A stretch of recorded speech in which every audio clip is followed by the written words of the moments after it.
This man claims to have been to the year 3311. We met up with the man in an undisclosed location as he told us his story. Along with telling us his incredible story, he showed us 3 supposed pictures from the future. Watch this and decide for yourself. Hi, to everybody out there who is watching this video.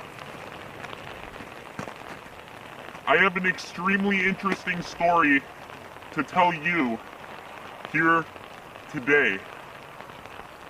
What I am about to tell you is something I haven't even told some of my closest family members. I am about to tell you a story from my past and my future. What I am telling you is true, and I even have evidence to prove it. I'm going to show you my evidence very shortly. Before I do, let me tell you about where I came from. In 1996, I was selected to be part of a classified program for a private organization that was indirectly working hand in hand with the United States government.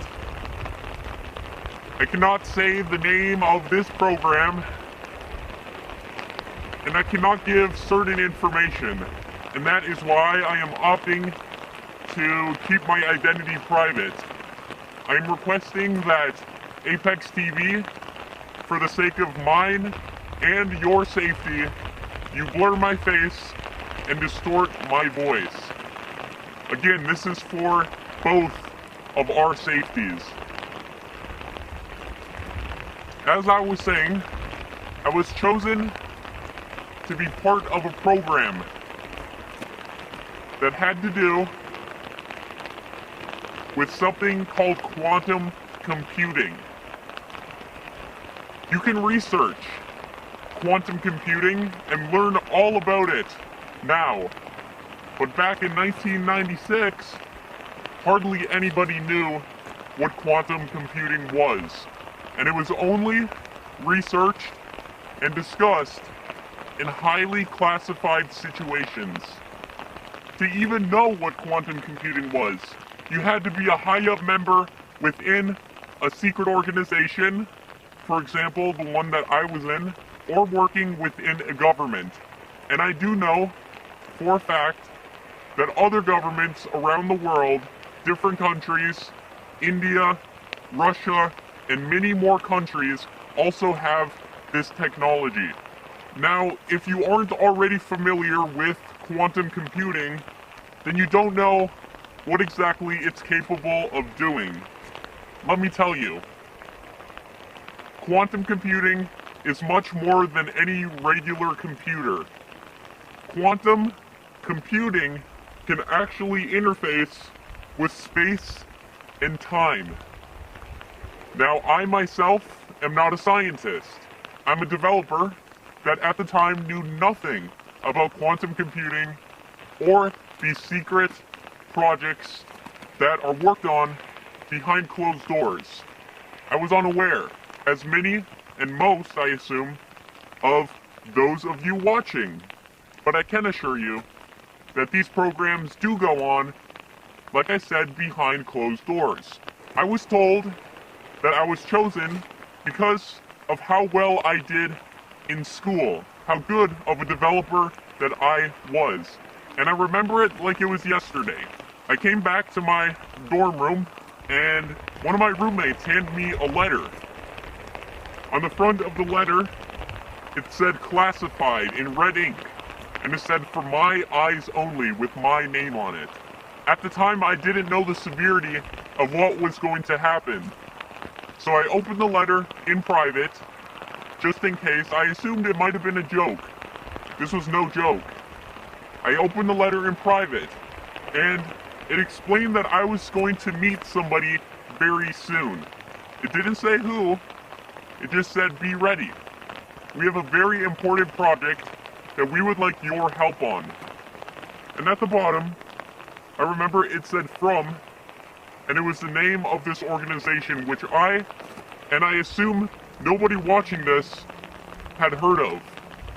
Again, I can't say the name of that organization, but I can assure you that organizations like the one I'm describing and many, many more not only exist, but they are carrying out secret programs behind closed doors. Now, once I got the letter, I was obviously intrigued. I didn't tell anybody, but one night I was driving home from work. At the time, I worked at a fast food restaurant. Now I'm driving home from work, and this car, this black SUV, pulls up next to me and honks a couple times. And I can't see through their window, they have a tinted window, but I know that this must be serious. It looked like a government vehicle. So I pulled over on the side of the road, and the car pulled over next to me. They told me to park my car in a parking lot. So I drive into this local restaurant's parking lot, and I park my car, and I get in the black SUV.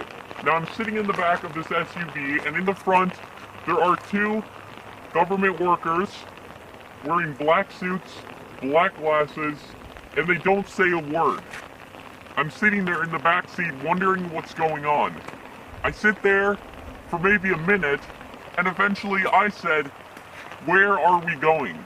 The man in the passenger seat looked back at me, and he told me, "We have a very special project that we'd like your help on."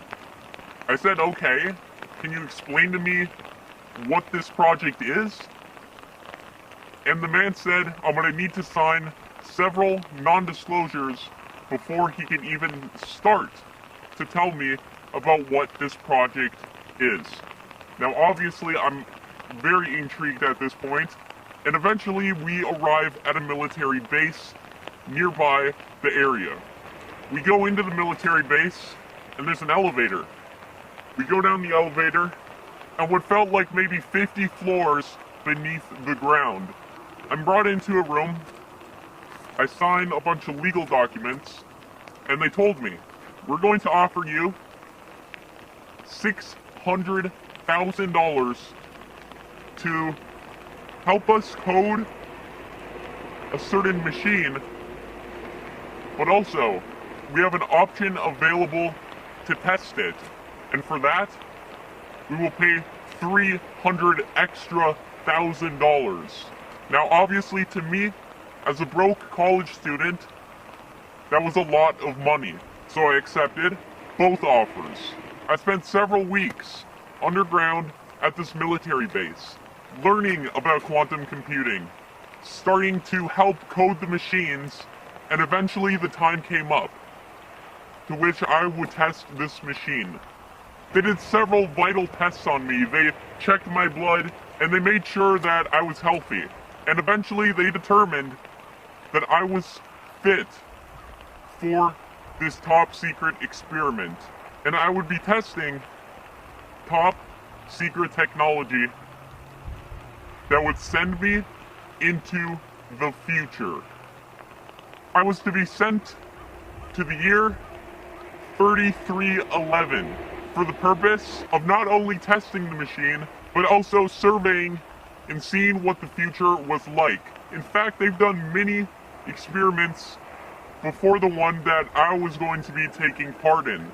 And they informed me that experiments like the one that I was going to be taking part in have been occurring since the year 1981, when time travel was first successfully done. The machine was a single seat with a sphere around it with cables surrounding that sphere and a single door on the front. I was to wear nothing but a special suit lined with silver to protect against the enormous amounts of radiation that I was going to be experiencing. I got into the machine and sat down on the